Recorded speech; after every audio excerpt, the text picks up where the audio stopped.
queremos começar nosso tempo de aula, aproveitando que nós do departamento masculino vamos também usar o livro Resolução de Conflitos. Importante para nós, nesse sentido, como homens, como departamento, como pais, como líderes, como cidadãos desse mundo, um assunto extremamente relevante. Eu creio que é algo que todos nós enfrentamos, e talvez para muitos que é que realmente vem à sua mente quando a palavra conflito você ouve ou você lê. A tendência às vezes é sempre pensar que conflito é uma coisa errada ou algo que tem que ser evitado a todo custo. Bem, conflito pode ser algo até certo ponto bom, necessário, algo aí que nós de alguma maneira vemos até a Bíblia falando sobre isso e Deus envolvido nessas questões, e podemos pensar, por que realmente ver o conflito como algo desagradável a ser evitado? Ou podemos também pensar de que maneira um conflito pode desagradar a Deus. Onde nós podemos perguntar na palavra, na Bíblia, que conflitos, argumentos, debates, disputas são necessariamente errados e, portanto, devem ser sempre evitados. Na verdade, nós somos, como crentes, exortados a sermos controlados, calmos, oferecer a outra face, somos chamados a promovermos a paz, somos chamados a sermos pacificadores. Do outro lado, também dizemos que a Bíblia também nos exorta como crentes a não sermos contenciosos, a não brigarmos, a não promovermos discórdias, a não brigarmos uns com os outros. Mas o caso é que a manutenção também da verdade nos leva muitas vezes à discórdia. O Senhor Jesus, os apóstolos, muitos líderes na história da igreja, por defenderem a verdade, que é a palavra de Deus, tiveram que enfrentar essas situações de discórdia, de polêmicas, não é? Então, mesmo que a Bíblia nos chame para olharmos que os nossos pés devem ser calçados com o Evangelho da Paz, nós vamos sim ter que esperar que discórdias, perseguições, desavenças venham a acontecer entre nós. Que de alguma maneira nós sejamos perseguidos e a paz ser quebrada por mantermos a verdade. É uma luta que todos nós, como crentes, vamos ter que travar contra o diabo e contra o pecado. E a Bíblia nos fala a respeito dessa verdade. Se você tem a sua Bíblia, pode abrir lá em Efésios capítulo 4, de 1 a 3. E dentro do proposto pelo livro, nós vamos realmente trabalhar vários desses capítulos ao longo do ano. E o Lu Priolo, que é o autor, ele nos desafia a entendermos que há alguns pré-requisitos para que os conflitos sejam bem resolvidos, ou para que pelo menos uma das partes, a parte que quer realmente agradar a Deus, servir a Deus, tenha noções, tenha direção, tenha um norte de como resolver esses conflitos. E uma base deles, realmente, que ele vai trabalhar dentro desses pré-requisitos, está em Efésios 4, de 1 a 3. E diz assim: com toda a humildade e mansidão, com longanimidade, suportando-vos uns aos outros em amor, esforçando-vos diligentemente por preservar a unidade do Espírito no vínculo da paz. Então, o que nós vemos? Que essa linha final, que Paulo nos coloca aqui, resume o seu pensamento, a sentença que ele coloca. E na verdade é um imperativo, uma ordem que Paulo nos dá, um comando que nós como crentes devemos obedecer. O Espírito Santo, através aí da pena ou da caneta do apóstolo Paulo, nos dá essa diretriz muito importante. Faça todo o esforço, ou seja, a ideia de ser diligente, para manter a unidade do Espírito através do vínculo da paz. O que precede essa declaração, na verdade, são esses 4 pré-requisitos, ou as 4 virtudes que são mencionadas aí. Humildade, mansidão, longanimidade ou paciência e a ideia de tolerância, de suportar, uma paciência amorosa.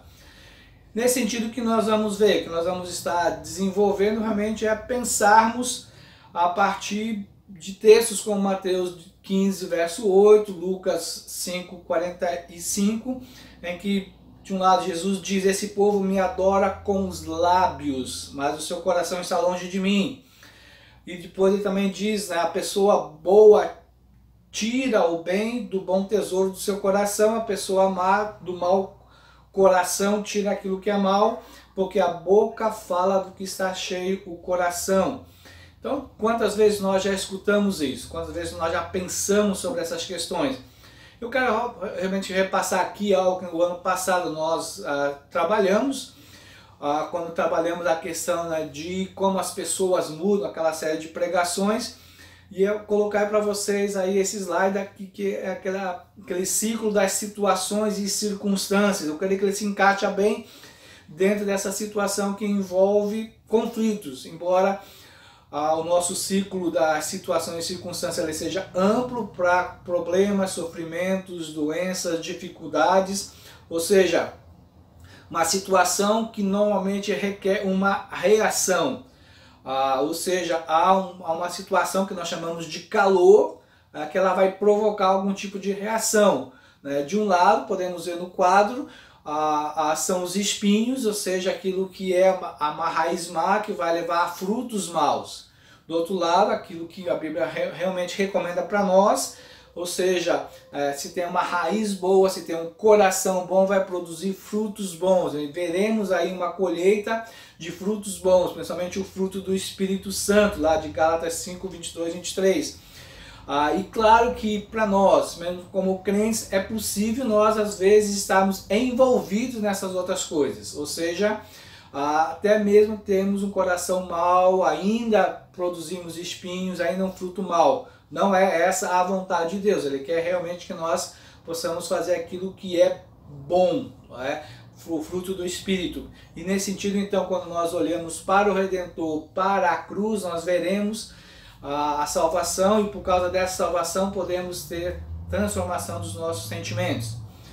Adiante vamos ver então esse primeiro pré-requisito, que é a humildade, ou seja, a pergunta que pode surgir para a gente sempre é: o que mais impede a resolução do conflito?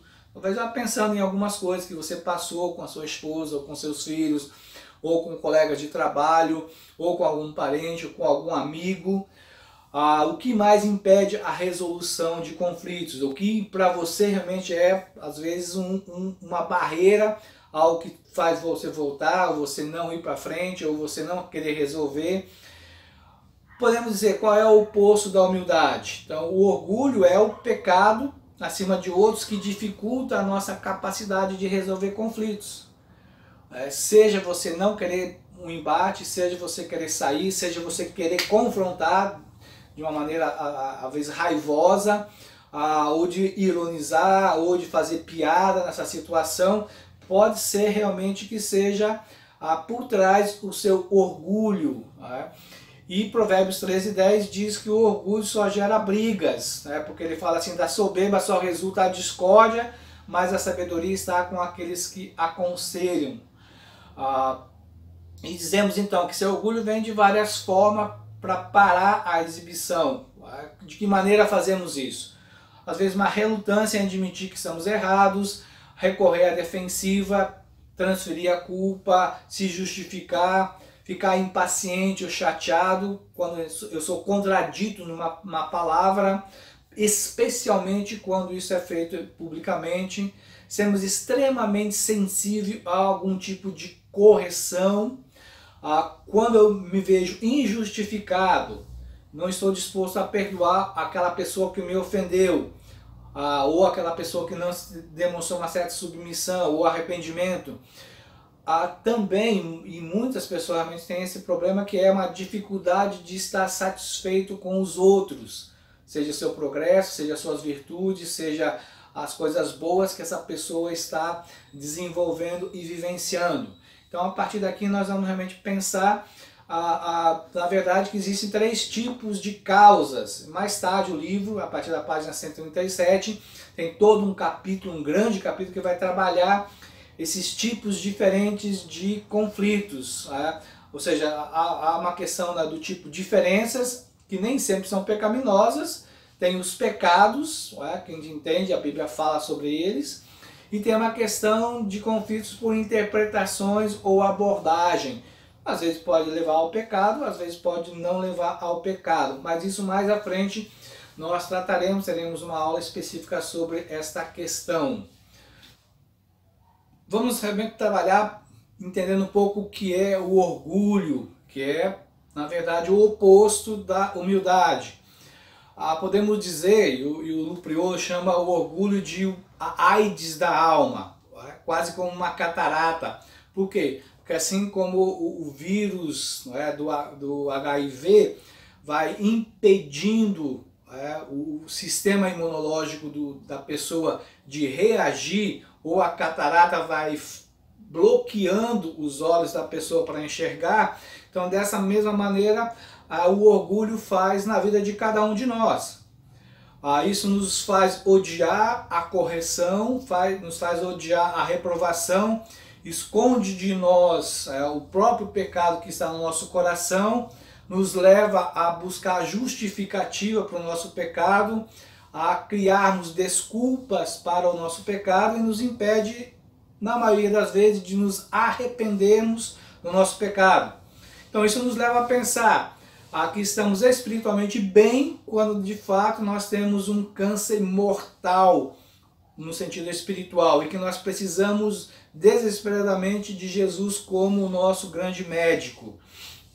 Então o que nós temos que fazer? Na verdade, realmente primeira coisa é confessar, reconhecer que somos pecadores, que temos esse pecado, que estamos realmente orgulhosos, lembrando que a palavra nos ajuda a entender isso, de que nós infelizmente ainda pecamos, e nesse sentido, 1 João 1,9 diz: se confessarmos os nossos pecados, Ele é fiel e justo para nos perdoar os nossos pecados e nos purificar de toda injustiça.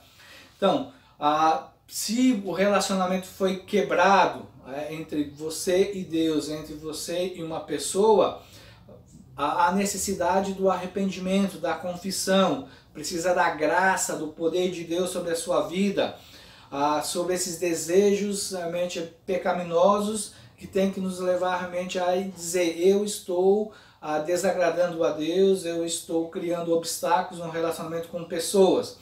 Então o orgulho é um pecado muito arraigado e que se preserva. Ele se camufla muitas vezes dentro da nossa vida e ele é muito difícil de ser morto, porque ele está enraizado e envolvido com outros pecados. Então nesse sentido que nós precisamos, que quando somos confrontados, quando somos corrigidos, realmente devemos de alguma maneira estarmos pensando: eu preciso atentar a esse fato. Por quê? Porque a pessoa orgulhosa, ela não permitirá que o seu pecado seja visto, que ele seja reprovado. Essa pessoa não permitirá confessar esse pecado, nem a odiar o pecado em si e nem abandoná-lo.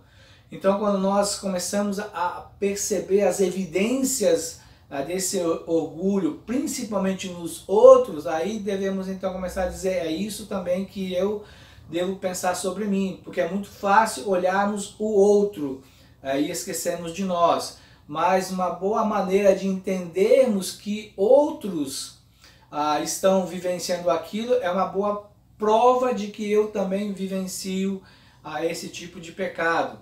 Ou como Richard Bach disse: se você pretende curar a sua vida do orgulho ou de qualquer outra falha, deve se sentir lidando como uma vespa, e que nesse sentido ela está cuspindo um veneno sobre você, e esse veneno na verdade faz parte da sua natureza.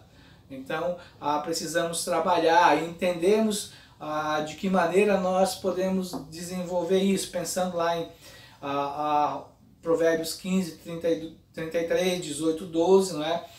Que vai falar realmente que antes da ruína o coração humano se gaba, mas a humildade precede a honra.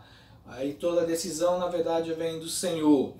Então, de que maneira uma pergunta que nós levantamos: de que maneira o nosso desejo de ser estimado, de ser muito estimado pelos outros, afeta a nossa capacidade de resolver conflitos com sucesso? Podemos tentar responder defensivamente: transfiro a culpa para outro, me justifico quando eu sou reprovado. Podemos tentar exagerar, na verdade mentir sobre as nossas virtudes e minimizar as nossas falhas. Pode produzir em nós uma atitude de censura, de crítica, de condenação, de julgamento em relação aos outros, outros no sentido principalmente daqueles que nos conhecem muito bem e que podem de alguma maneira sentir uma certa repulsa pelo nosso orgulho. Pode também esse orgulho tentar nos incluir em uma discussão em que damos simplesmente atenção às coisas supérfluas, aquelas coisas que não realmente têm importância, no sentido realmente de distrair a situação para não haver uma confrontação com o nosso orgulho, em que nós realmente somos tratados na raiz do nosso pecado, ou naquele que é o pecado que estamos vivenciando. Podemos tentar ser realmente extremamente corteses com outras pessoas, concordar com a opinião dela, da sua censura, da sua reprovação, mas no coração estamos dizendo não. Aquela velha historinha que a gente conta, né, do pai conversando com o filho, pedindo para o filho sentar, senta. Aí falou: se você não sentar, eu vou te levar lá fora e você vai ser disciplinado. Aí a criança senta e ela diz para a mãe ou para o coleguinha do lado, né, por fora estou sentado, por dentro estou de pé. Basicamente isso pode acontecer com muitos de nós quando confrontados. Simplesmente queremos agradar as pessoas, mas o coração está realmente pecaminoso. Uma série de outras coisas poderíamos ter colocado. O autor, na verdade, levanta várias questões relacionadas do que envolve a nossa vida. Indo mais avante, podemos pensar nessa questão do orgulho e dizer que o orgulho é a ilusão de que nossas realizações são primariamente o resultado de nossos próprios feitos, das nossas próprias ações. Isso é uma ilusão, e a ilusão é uma crença, uma opinião errada.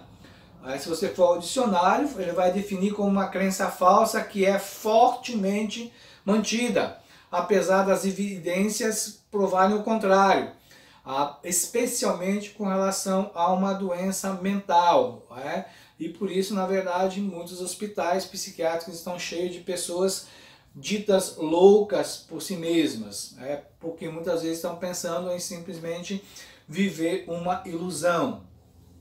É orgulho considerarmos a nós mesmos acima e além da condição e proporção que Deus designou para nós.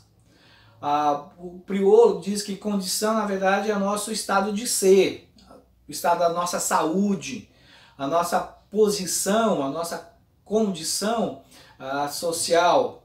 Em outras palavras, ele vai falar sobre a nossa condição, seria essa situação ou as circunstâncias a elas associadas, na qual o Senhor escolheu nos colocar. Aí na proposição dele, a ideia de proporção é realmente a magnitude, a quantidade, o grau em que essas condições e circunstâncias acontecerão e que Deus escolheu para nós. Então, é realmente pensar e devemos realmente entender que orgulho é realmente pensarmos muito além daquilo que Deus nos deu, nos capacitou e nos escolheu para sermos. Também podemos dizer que o orgulho é esse desejo de ser considerado por outras pessoas, acima e além da condição e proporção que Deus designou para nós. Se é ruim o suficiente para nos estimarmos acima e além da condição e da proporção que Deus deu para nós, pior é esperarmos que outras pessoas o façam. Estarmos aí atrás realmente dessas coisas que as pessoas possam dizer a nosso respeito. Não é? E aí podemos pensar em Ananias e Safira, lá em Atos capítulo 5, verso 1 até 5. E normalmente nós vamos pensar em Ananias e Safira como aqueles que mentiram, que tentaram criar um engano, né, para os apóstolos e para a comunidade lá no início da igreja, Mas o que é? Eles acreditavam, que o pecado deles não seria descoberto, mas por que eles fizeram isso? Podemos pensar que o fato deles quererem ser alguém, como Barnabé foi, talvez lá aplaudido, falado nos bastidores, nas conversas de alguém que vendeu seu terreno e deu todo o dinheiro, eles queriam o mesmo para eles. Então é o orgulho de que as pessoas pudessem realmente fazer deles esse objeto realmente de serem os maiorais. Então, por que nós entendemos isso? Entendemos realmente que o orgulho é o pecado que os motivou a mentirem, a tentarem viver uma ilusão. Por quê?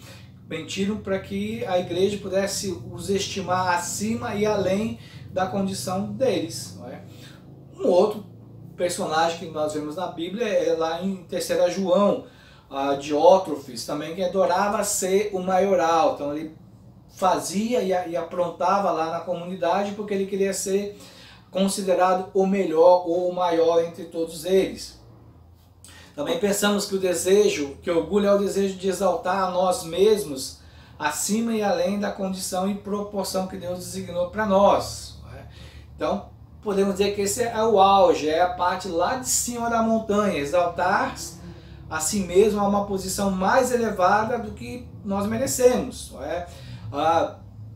Podemos pensar isso muito bem em Lúcifer, quando quis estar, por causa do seu orgulho, acima de Deus, de ser adorado, e dessa maneira então ele vendeu essa mentira proporcionada pelo orgulho a Adão e Eva, que se sentiram também na mesma condição de quererem ser exaltados a si mesmo além e acima da proporção que Deus designou para cada um deles. Então, nesse sentido, o que nós vamos pensar, o que nós vamos observar disso? Que é importante nós atentarmos a esse fato de considerarmos a questão da humildade. O que é a humildade? Creio que você já deve ter pensado, já deve ter escutado. 2 anos atrás nós trabalhamos com alguns aspectos do fruto do Espírito, falamos também sobre essa questão, vemos isso em vários textos da palavra. E podemos dizer que a humildade é a realização de que Deus, e até certo ponto, através da sua graça, outras pessoas são responsáveis por nossas realizações. Lembrando lá do texto de Tiago 1,17, toda coisa boa e todo presente, todo dom perfeito vem do alto, descendo do Pai, descendo do Senhor Jesus. E talvez se pergunte, bom, mas o que isso tem a ver com resolução de conflitos? Então, o que nós olhamos, podemos observar nesse sentido que você deve pensar agora, e aí talvez considere aí durante alguns segundos o último conflito que você teve, com a esposa, com os filhos, com amigos, com alguém da igreja, com alguém do trabalho, por quem você estava lutando, ou seja, quem é que você queria que recebesse a glória, até que ponto podemos pensar nesse sentido, você estava conscientemente tentando usar as suas habilidades de comunicação, da sua lógica, da palavra, de argumentação e coisas dessa natureza, com o objetivo de mostrar a essa outra pessoa, nesse caso com quem você estava tendo conflito, amor. E nesse sentido toda a situação que Deus fosse glorificado. Era isso que estava no seu coração? Um pouco mais de humildade teria feito algo para mudar a sua capacidade de resolver essa disputa? Se você tivesse entendido e agido por humildade, teria ajudado de alguma maneira? A ingratidão realmente é uma arma que vence a humildade. Quando nós estamos em conflitos, podemos perder de vista o fato de que defender a nossa reputação não é a coisa mais importante. E essa é uma das áreas mais difíceis para todos nós. Nós sempre estamos muito preocupados com a nossa reputação, como as pessoas estão nos vendo, o que elas estão dizendo de nós. Mas sempre lembrando que a diferença entre caráter e reputação. O caráter somos nós que trabalhamos, somos nós que o colocamos diante das pessoas, são as nossas atitudes, os nossos comportamentos, os nossos pontos de vista, a nossa fidelidade à palavra que forma o nosso caráter. E que é isso que importa diante de Deus. Se você pensar na reputação, por exemplo, de Paulo ou do Senhor Jesus Cristo, vai ver que falaram muitas coisas absurdas a respeito deles, inventaram muitas mentiras a respeito deles, criaram realmente algo negativo acerca dos seus pensamentos, do seu comportamento, e nem sempre eles se defenderam. Muitas vezes eles deixaram de passar isso, entregaram nas mãos de Deus. Então, com relação a conflitos, não vamos pensar que defender a nossa reputação seja a coisa mais importante. O mais importante nesse sentido, no conflito, é glorificarmos a Deus, dizendo a verdade, buscando a edificação da outra pessoa, e encontrar biblicamente uma maneira para resolver esse assunto de uma orientação bíblica o mais rápido possível, com o mínimo de pecado envolvido. Então, pensar nessa atitude negativa realmente que vai impedir, que vai vencer o pecado, vai vencer, desculpa, a humildade. Uma atitude ingrata é um pecado. Isso principalmente acontece na relação subordinado e uma autoridade. A ingratidão é mais forte nessa relação do filho para com o pai, da esposa para com o marido, né, do empregado para com seu empregador ou para com seu chefe. Avante, nós podemos pensar em outra coisa sobre a humildade, considerando ainda, definindo a ideia de humildade. A humildade é considerarmos a nós mesmos sobriamente, de acordo com a condição e a proporção que Deus designou para nós. Você tem uma avaliação sábia e sóbria de você mesmo? Veja o texto de Romanos 12:3, quando Paulo diz: porque pela graça que me foi dada, digo a todos entre vocês que não pense mais em si mesmo como deveriam pensar, mas pensem em ter um bom julgamento, como Deus atribuiu a cada um à medida da fé.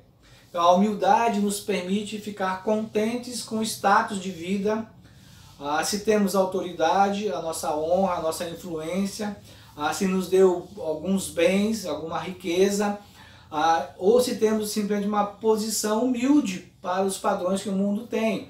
Se vivemos apertado, como diz a música, mesmo dentro de uma lotação, mas entendemos, é Deus quem nos colocou nessa condição, é Deus quem nos dá essas coisas. É pela sábia distribuição de Deus, de dons, de bênçãos. Por quê? Porque Ele tem propósitos definidos para a vida de cada um, de cada família.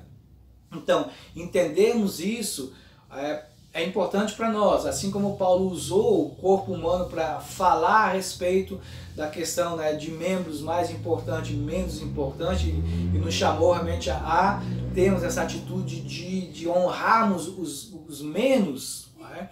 É importante também dentro da concepção que nós temos acerca do que nós somos, do que nós temos, das oportunidades que nós ganhamos. No livro de Esther temos a situação lá de Amã, que tentou e quase foi um instrumento do diabo para dizimar, acabar com o povo judeu. Entendemos Deus agindo ali sem aparecer como o autor e o ator principal da história, mas vemos Deus conduzindo toda a situação, levando a Esther a se tornar rainha, e dessa maneira sendo ela um instrumento de Deus para preservar o povo. Mas vemos Amã, um homem que não tinha humildade, que não estava contente com a posição que foi adquirindo e ganhando. Ele queria sempre mais, sempre mais. Precisamos realmente também entender na questão da humildade aquilo que Paulo vai falar em Filipenses 2:3, que devemos considerar o outro mais importante. Isso também nos ajuda a minimizar e a solucionar problemas. Então não entender realmente, não dar nenhum tipo de entendimento de que dons e talentos é não ter razão para glorificar a Deus por sua bondade. Pelo contrário, devemos realmente entender que os dons, as habilidades, os talentos que Deus nos deu, nós precisamos ter consciência deles e usá-los para a sua glória. Simplesmente dizer, não quero usar, não quero saber, não quero beneficiar outros com essas coisas, é pecaminoso.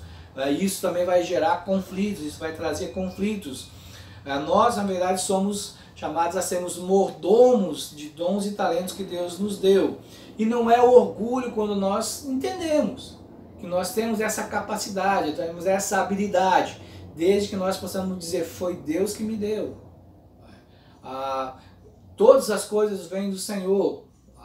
Ele é aquele que pode levantar o mendigo a príncipe, pode reduzir um príncipe a mendigo. Deus é o Deus poderoso que controla todas as coisas. E precisamos saber o que Ele tem me dado.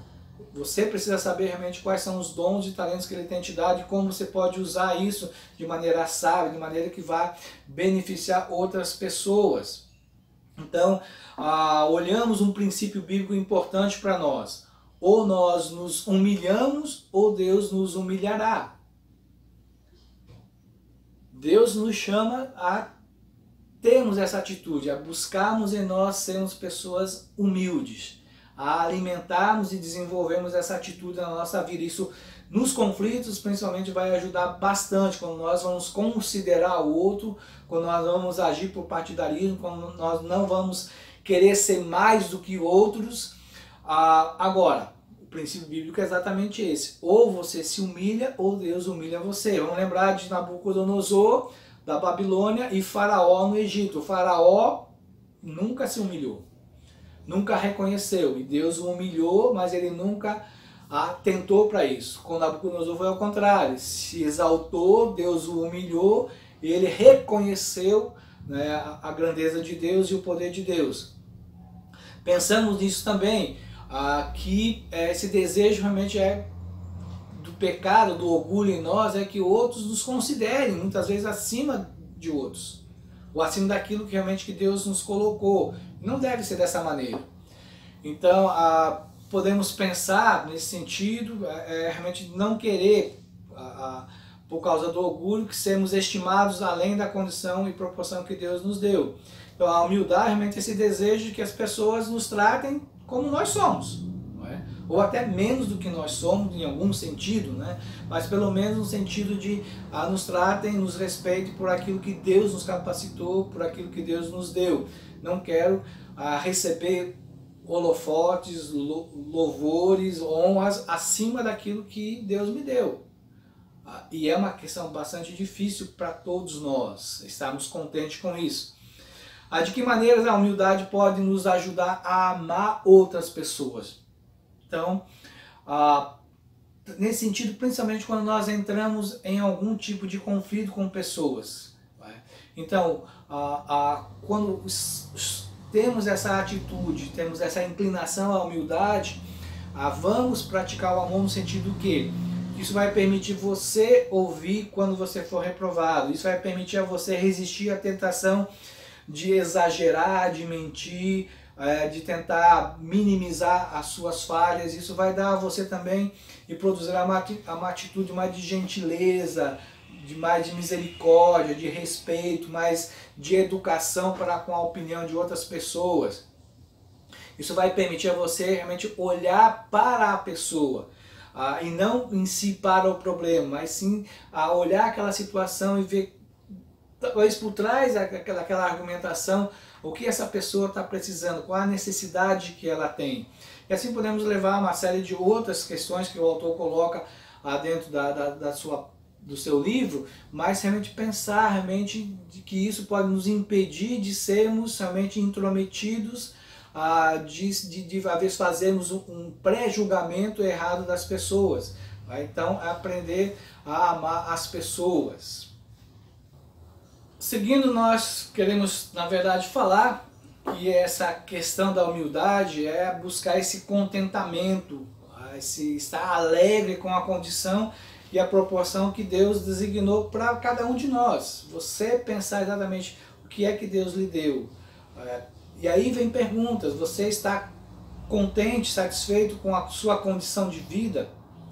Você está satisfeito com a sua casa, com seu status social, com as suas roupas, com a sua aparência, com as coisas que você conseguiu, com aquilo que é habilidade sua? De repente você pode estar na vivência da igreja e dizer: poxa, eu gostaria de poder fazer muito mais, mas você entende, mas Deus não me habilitou para falar, para ensinar, para cantar, para tocar, para dar aula para criança. Mas Deus lhe deu algum dom, com toda certeza. Qual é esse dom? Baxter novamente diz: a humildade é uma disposição e desejo de que outras pessoas não pensem em nós, ou falem de nós, ou nos tratem como maiores, mais sábios ou melhores do que somos. Que eles não devam nos dar mais honra, louvor, o amor do que é devido. Então essa é uma boa recomendação, é uma boa maneira de entendermos a humildade nas palavras do pastor Baxter. Uma série de outros textos nos ajudam a pensarmos sobre isso. E pensando lá em Filipenses 4, 11, 12, a entender que o contentamento é o segredo em toda e qualquer situação.